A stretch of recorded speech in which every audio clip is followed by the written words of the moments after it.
judge you. The magistrate sits in your heart that judges you. I never thought you but a good man, John. Only somewhat bewildered. Oh, Elizabeth, your justice would freeze beer. How do you go to Salem when I forbid it? Do you mock me? I'll whip you if you leave this house again. I'm sick, Mr. Proctor. Pray hurt me not. My insides are all shuddery. I'm in the proceedings all day, sir. And what of these proceedings here? When will you proceed to keep this house as you paid £9 a year to do, and my wife not wholly well? I made a gift for you today, Goody Proctor.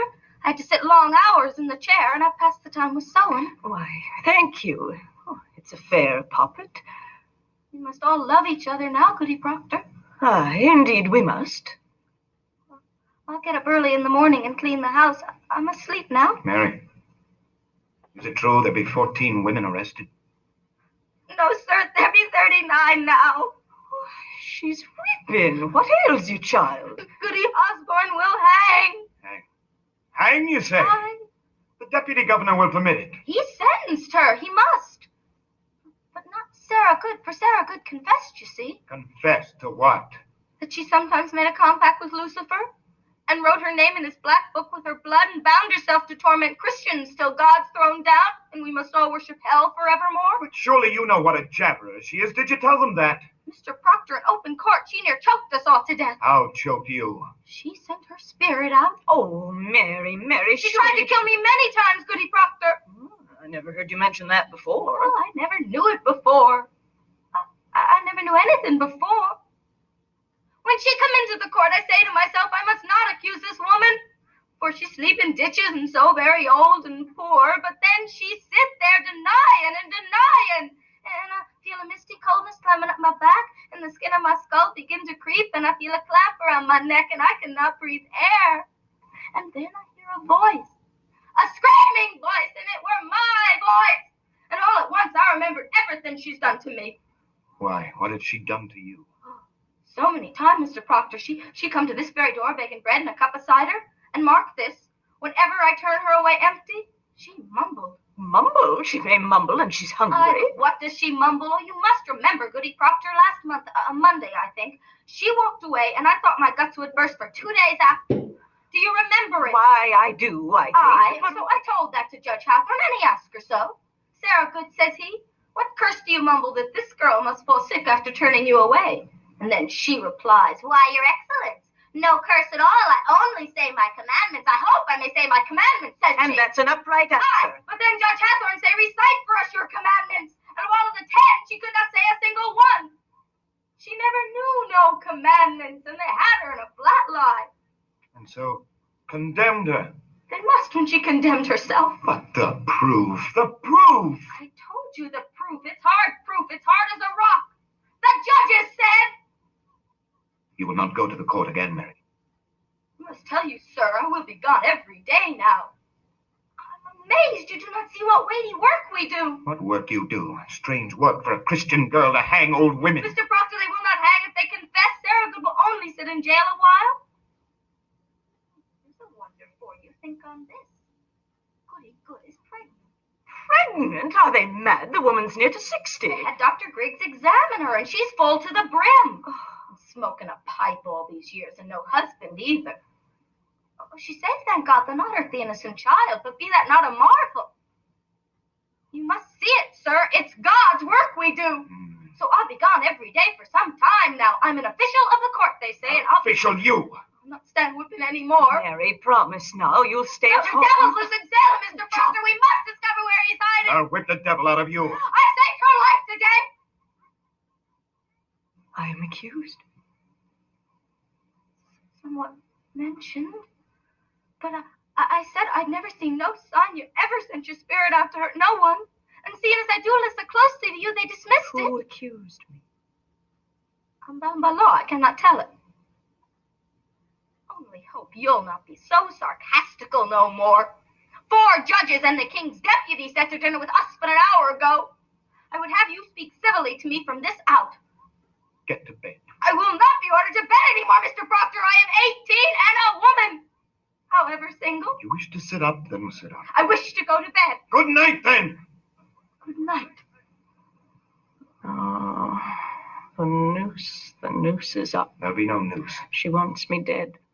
I knew all week it would come to this. They dismissed it, you heard And her what say. if tomorrow she will cry me out until they take me?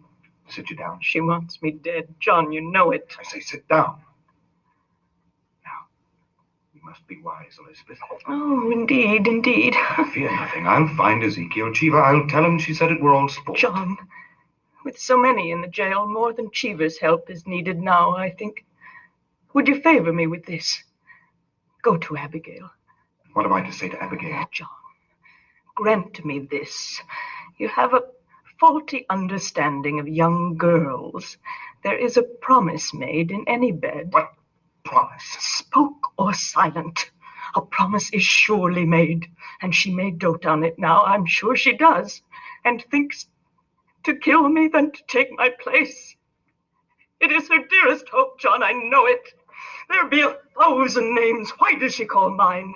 There be a certain danger in calling such a name. I am no goody-good that sleeps in ditches, nor Osborne drunk and half-witted. She dare not call out such a farmer's wife, but there be monstrous profit in it. She thinks to take my place, John. She cannot think it. John, have you ever shown her somewhat of contempt?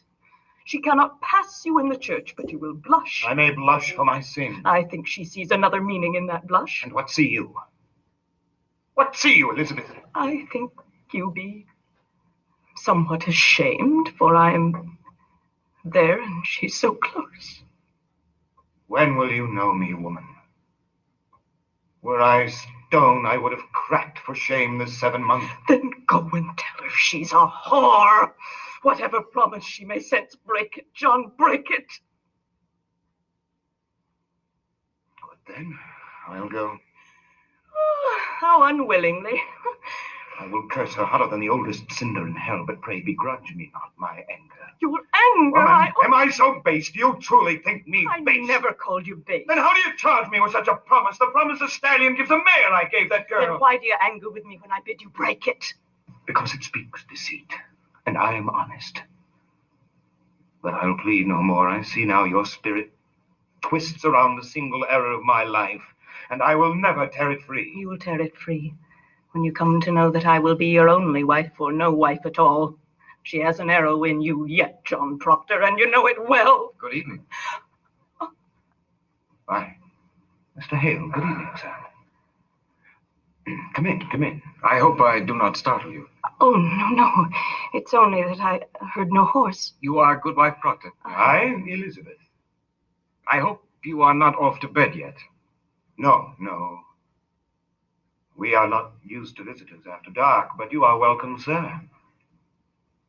Won't you sit you down? I will. Let you sit, Goodwife Proctor. Will you drink cider, Mr. Hale?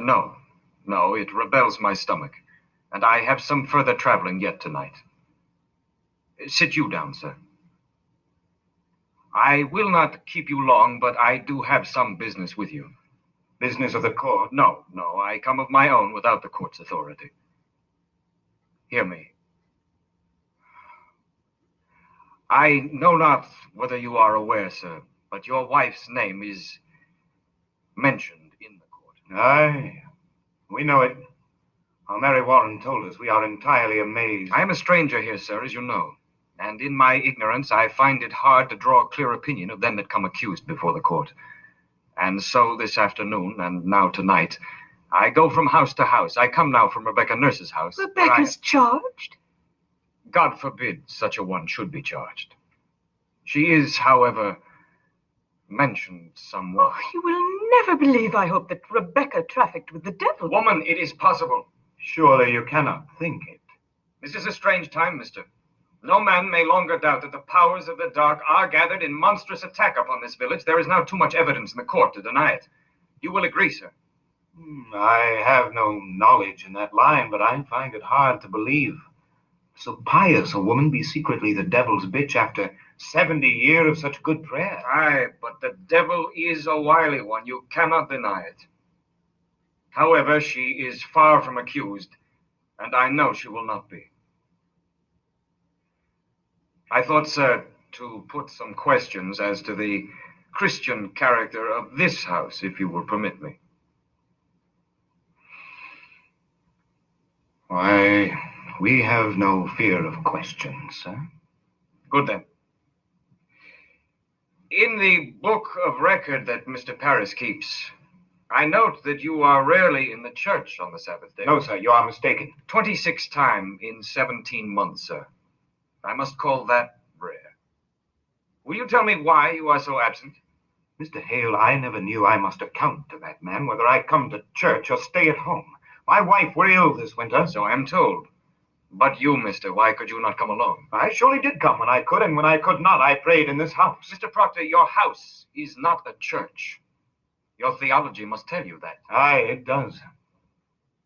And it tells me that a minister may pray to God without he have golden candlesticks upon the altar. What golden candlesticks? Since we built this church, there were pewter candlesticks upon the altar. Francis' nurse made them, and a sweeter hand never touched the metal. Then Paris came. And for 20 weeks he preached nothing but golden candlesticks until he had them. I labor the earth from dawn of day till blink of night, and I tell you true, sir, when I look to heaven and see my money glaring at his elbows, it hurt my prayer, sir, it hurt my prayer. I think sometimes a man dreams cathedrals, not clapboard meeting houses. And yet, mister, a Christian on Sabbath day must be in church. Tell me, you have 3 children. Aye, boys. How comes it that only 2 are baptized? I like it not that Mr. Parrish should lay his hand upon my baby. I'll not conceal it. I see no light of God in that man. Mr. Proctor, I must say it. That is not for you to decide. The man is ordained. Therefore, the light of God is in him. What's your suspicion, Mr. Hale? No. I nailed the roof upon the church. I hung the door. Oh, did you? That's a good sign, then. It may be that I've been too quick to bring the man to book, but you cannot think we ever desired the destruction of religion. I think that's in your mind, is it not? There is a softness in your record, sir. A softness. I think maybe we have been too hard on Mr. Paris. I think so. But sure, we never loved the devil here. Do you know your commandments, Elizabeth? I surely do. There be no mark of blame upon my life. I am a covenanted Christian woman. And you, mister? I'm sure I do. Let you repeat them, if you will. The commandments. Aye. Thou shalt not kill. Aye. Thou shalt not steal. Thou shalt not covet thy neighbor's goods, nor make unto thee any graven image. Thou shalt not take the name of the Lord in vain. Thou shalt have no other gods before me. Thou shalt remember the Sabbath day and keep it holy. Thou shalt honor thy father and mother. Thou shalt not bear false witness. Thou shalt not make unto thee any graven image. You have said that twice, sir. Aye. Adultery, John. Aye. You see, sir, between the 2 of us, we do know them all. I think it be a small fault. Theology, sir, is a fortress. No crack in a fortress may be accounted small. There be no love for Satan in this house, mister. I pray it. I pray it dearly. Well, then, I'll bid you good night.